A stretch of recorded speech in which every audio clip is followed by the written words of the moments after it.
Welcome to an Our Father's House broadcast with Amanda Clinton.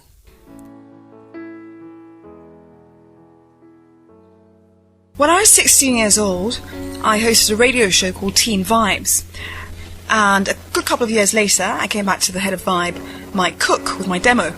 The demo for this show, which you're now listening to, Our Father's House. He liked the show on the spot and gave me 5 airings a week, and possibly 7 depending on how fast I could come up with the content for the show.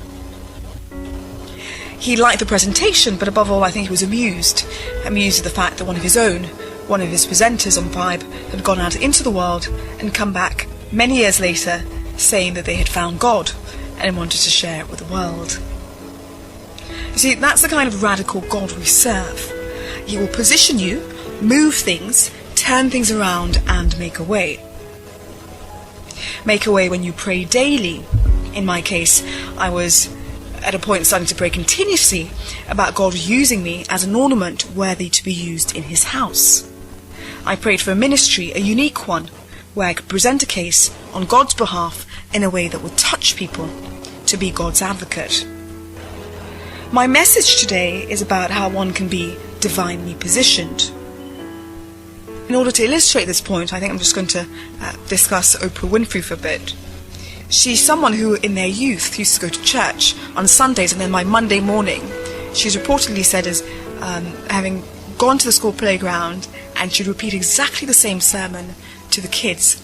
And in looking at this act, she may not have even led one of those children to Christ.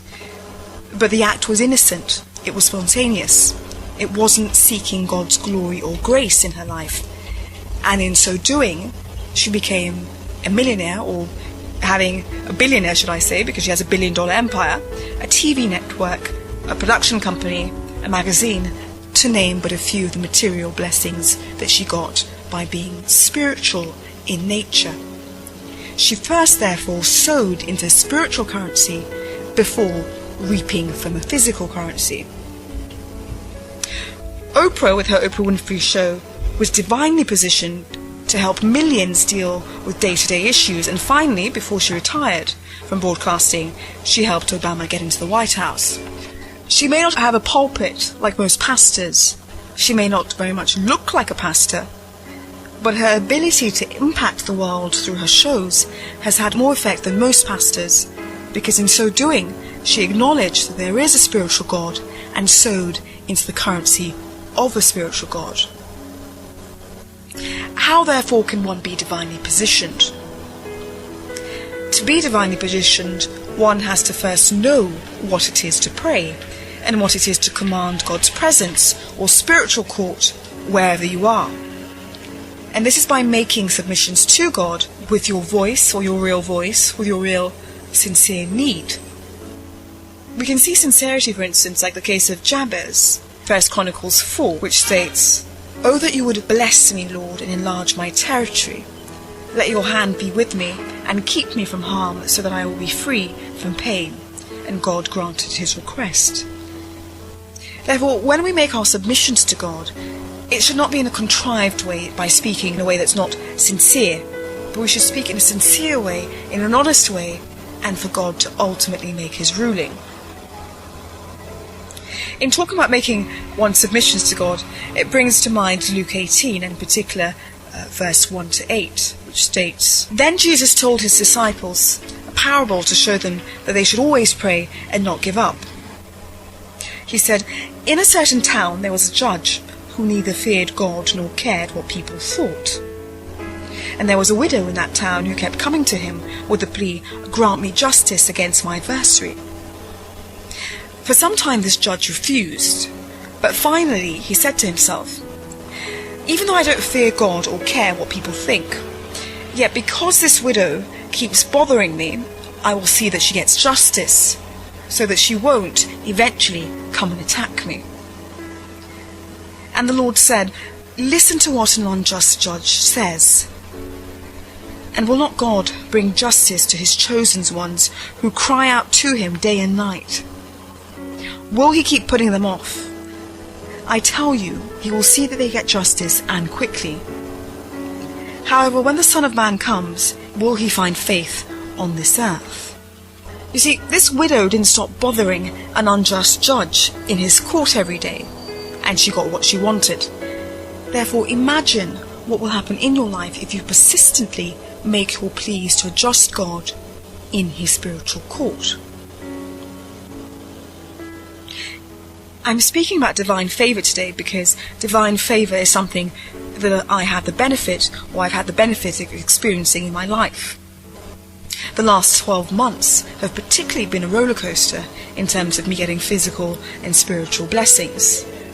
I've basically had a divine turnaround the second I started pacing my house with the Bible, talking to God, started fasting till 6 p.m, which I wouldn't advise you to do if you can't do it, but perhaps try till 12 midday if you can.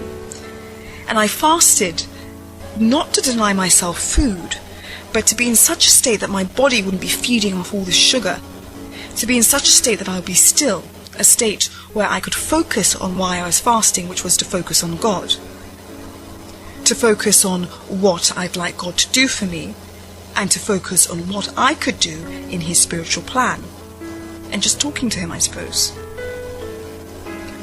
Following that prayer and fasting that I undertook, which was for like a period of a week, things I want to happen in my life for the last 10 years have happened in the space of a few months. And that is how faithful the God we serve is, if, that is, we take the time to get to know him.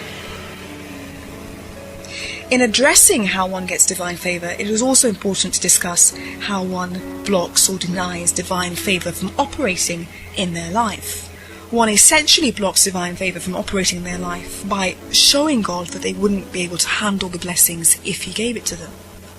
And that's why Proverbs 6 from verse 16 to 19 states the 7 deadly sins, which are a proud look, a lying tongue, hands that shed innocent blood, a heart that devises wicked plots, feet that are swift to run into mischief, a deceitful witness that uttereth lies, him that soweth discord amongst brethren.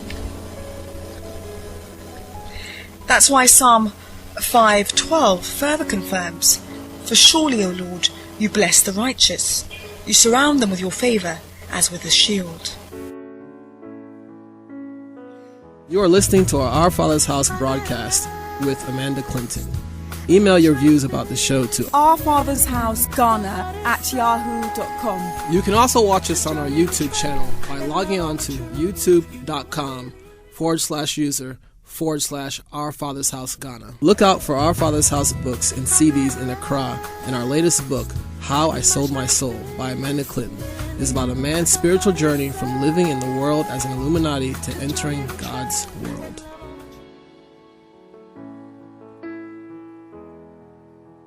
We also have illustrations in the Bible where people receive such divine blessings from God that they had to just profess it, and it's documented in the Bible. For instance, Ruth 12, verse 10 to 13.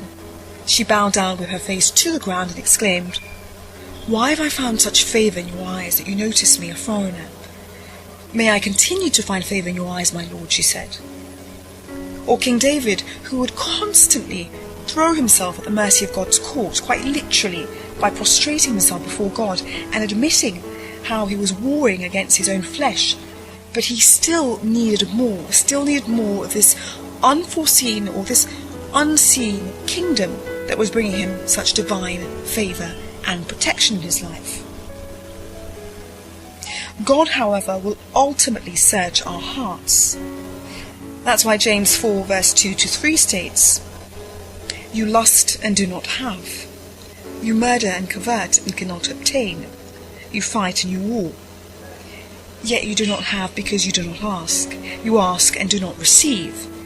Sin, therefore, blocks God's blessings because God can't trust us. He can't trust us because he doesn't know if we're going to pollute his earth even more if he gives us more power, more blessings, more anointing. Sin being defined as that which we know in our heart is evil, but we carry on anyway. Therefore, if we do what Deuteronomy 28 from verse 1 to 14 tells us, and that is to faithfully obey the voice of the Lord your God, being careful to do all his commandments that he commands, the Lord our God will set us high upon the nations of the earth. That's why Jesus on his Sermon on the Mount revealed the kingdom of God and what it means to be blessed in the kingdom. Each blessing that Jesus revealed had a condition and a result. For instance, at Matthew 5 from verse 3 to 10, it states that blessed are the poor in spirit, for their kingdom is the kingdom of heaven. Blessed are the meek, because they shall inherit the earth. Blessed are those who hunger and thirst for righteousness, for they shall be satisfied. Jesus was essentially introducing a new set of Christian ideals that focus on love and humility rather than force. We must therefore submit ourselves to God and resist temptations as often as we can, and even if we don't, to just rededicate ourselves to show our allegiance to God. To therefore draw near to God in order for him to draw near to us, as confirmed at James 4 verse 8. But ultimately, are we prepared to bear the cross? Are we prepared to fight our desires, to fight our egos, to sow time, to hurt till we feel it? Because honestly, doing things like this, like getting on radio and doing as many things as I'm trying to do for God, the definition of God or the definition of Christianity has become to me whether you feel it in your heart, in your soul, whether you feel it to the extent that it hurts, but you still carry on because at the end of the day, you're furthering his agenda. So therefore, how much do you feel in terms of how you're pressing forward in order to push God's agenda? If you truly feel it in terms of it hurts, then I would say to you, you're definitely pursuing a higher calling. That's why 2 Chronicles 7:14 states, "If my people who are called by my name will humble themselves and pray and seek my face and turn from their wicked ways, then I will hear from heaven and forgive their sin and heal their land." Therefore, my prayer today is that you will seek divine favor in your life. Seek divine favor by resisting that which you know is evil. Seek divine favor by praying, by fasting, by sowing what you want to reap, and in so doing, you will receive accelerated promotion. Email your views about the show to ourfathershouseghana@yahoo.com. You can also watch us on our YouTube channel by logging on to youtube.com/user/Our Father's House Ghana. Look out for Our Father's House books and CDs in Accra, and our latest book, How I Sold My Soul by Amanda Clinton, is about a man's spiritual journey from living in the world as an Illuminati to entering God's world. We hope you enjoyed this broadcast. Find out more about Our Father's House by visiting our Facebook page, Our Father's House Ghana Ministries. You can also watch us on our YouTube channel by logging on to youtube.com/user/Our Father's House Ghana.